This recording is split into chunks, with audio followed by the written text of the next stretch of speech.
Welcome to the Explainer. Look, I'm putting on my senior consultant hat today because we really need to talk about the elephant in the room, and that is AI driven recruiting. We're going to move past the basic theory today and dive straight into high level Monday morning application. Now, if you're a professional recruiter, you already know AI tools are evolving ridiculously fast. But here's the catch: without sharp, calibrated human judgment, AI is just going to help you make mistakes at an absolute massive scale.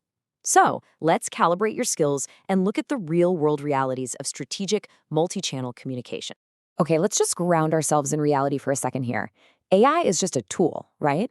Its true value depends entirely on your foundational skills. Think of it like a spreadsheet. It doesn't magically turn someone into a brilliant financial analyst, but it does make a really good analyst vastly faster and way more accurate.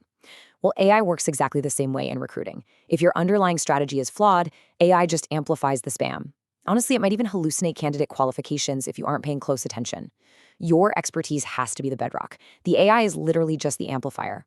One really good, systematic approach prevents misunderstandings, builds candidate trust, and ultimately elevates your entire hiring system.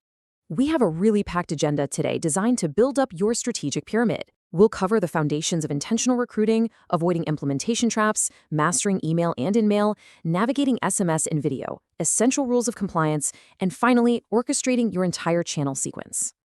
All right, Section 1, Foundations of Intentional Recruiting. Let's build that base. Before we touch a single AI tool, we have to get our mindset right. Recruiting cannot run on sheer momentum, and it definitely shouldn't run on autopilot just because you got your hands on a shiny new software license.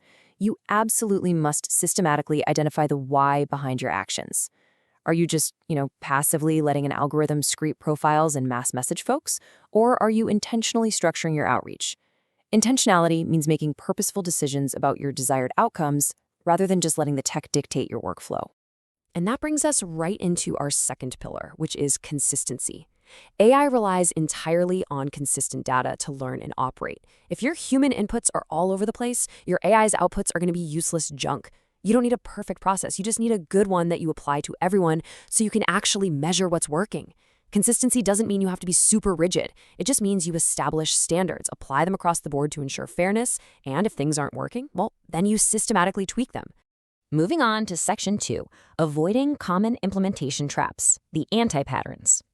Let's look at how good intentions can completely derail your entire system if you fall into these common traps. A massive anti-pattern I see all the time in my consulting practice is offloading the actual writing entirely to generative AI without any human review. I recently saw a recruiter send out an automated email where the AI completely hallucinated a fake citation. It totally fabricated a statistic about a candidate increasing their previous employer's revenue by 400%, and of course, the candidate immediately knew it was automated junk. You just cannot implement these tools without a foundation of human review. Pick one area, implement it really well, and ensure it's built sustainably into your daily systems. All right, Section 3, Mastering Email and In-Mail. These are your professional anchors. Now that our foundation is set, let's look at the channels you're probably using every single day, starting with email and LinkedIn in-mail. Notice the really stark difference here. Doing specific research transforms a filtered spam message into a genuine, highly targeted connection. Your subject line is the absolute first filter. If you use a generic line like interested in a great opportunity, candidates are going to skim right past it. But if you reference their specific background, like say their exact experience scaling distributed systems, you show immediate genuine fit. You prove that an actual human is at the wheel. And notice the tone shift here between email and in-mail. Because in-mail is a managed inbox and naturally feels a bit more social to the candidate, your message really needs to be punchier. It should be a bit more casual. Email is great when you need to include detailed information or, establish a paper trail. But for in-mail, your space is super limited. Think of it kind of like a very short email or a long text message. If your hook isn't in those first two lines, they're going to stop reading, and your message goes straight to the digital graveyard. Section 4, Navigating SMS and Video. High engagement, but incredibly high risk. Let's talk about our most engaging but potentially dangerous tools.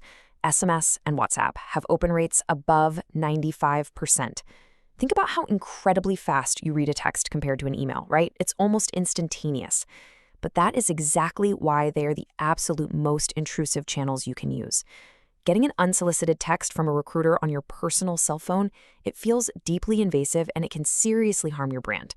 We only use SMS when we already have a pre-existing relationship with the candidate, period. On the flip side, tools like Loom are fantastic for bringing a personal touch at scale. Video breaks right through the noise, but you really have to follow the formula. Keep it under a minute. Spend 5 seconds opening with a specific acknowledgement. Spend 15 seconds on the context and end with a really simple 10-second ask. Oh, and a quick coaching note on AI here. While AI avatars are getting super popular, absolutely nothing replaces the genuine human connection of a real smile. Over-automating this step can trigger that weird uncanny valley effect and totally creep candidates out. Always keep it authentic and never, ever use it for completely cold outreach. Section 5. Essential Rules of Compliance. The guardrails for the elite.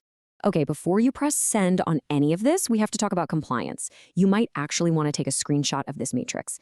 Violating the TCPA in the US or GDPR in Europe with unsolicited text messages isn't just an annoyance, it is a massive legal risk for your company. And be careful here, AI systems can sometimes completely bypass these rules if they aren't properly configured. If your sequence automatically fires off an SMS without checking the proper consent tags, you are the one legally liable, not the software vendor. When you move to SMS or WhatsApp, explicit consent is absolutely non-negotiable. It is absolutely critical that your system tracks exactly how and when you got a candidate's contact info. Scraping LinkedIn or just pulling numbers from a database without permission is not going to cut it, especially over in GDPR regions. Like, I saw their number on their profile absolutely does not equal consent to text them.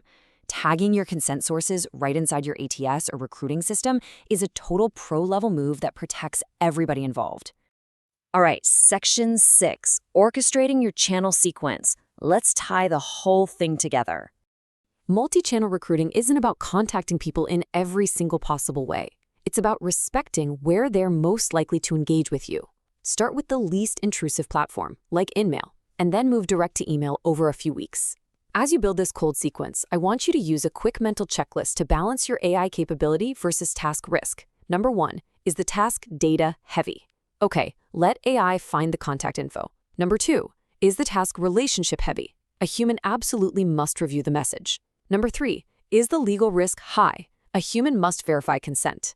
And look, if they haven't responded by touch, number 3, you've got to read the room and stop. Now, if you're doing warm outreach, you can safely escalate your sequence.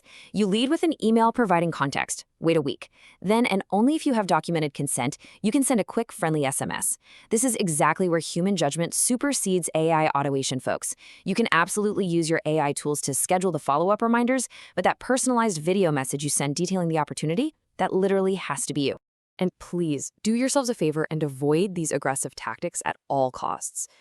In my consulting practice, the single fastest way I've seen a company completely vaporize its employer brand is by setting an AI agent loose on a sequence without any frequency caps. Don't blast candidates across LinkedIn, email, and text all in the exact same 24-hour window. And if someone ignores your emails, escalating to a phone call or messaging their coworkers to track them down, yeah, that's crossing a major line. Honestly, it's harassment, not professional recruiting. I want to leave you with a final thought to apply to your desk right now, today. Take a hard look at your own communication system. Where are you letting AI do the actual thinking instead of just the typing? Write down one specific, measurable step you're going to take this week to inject human intentionality right back into your AI stack. Because at the end of the day, AI can find the talent all day long, but only a human can actually recruit them. Thank you so much for joining me on this explainer, and I will catch you next time.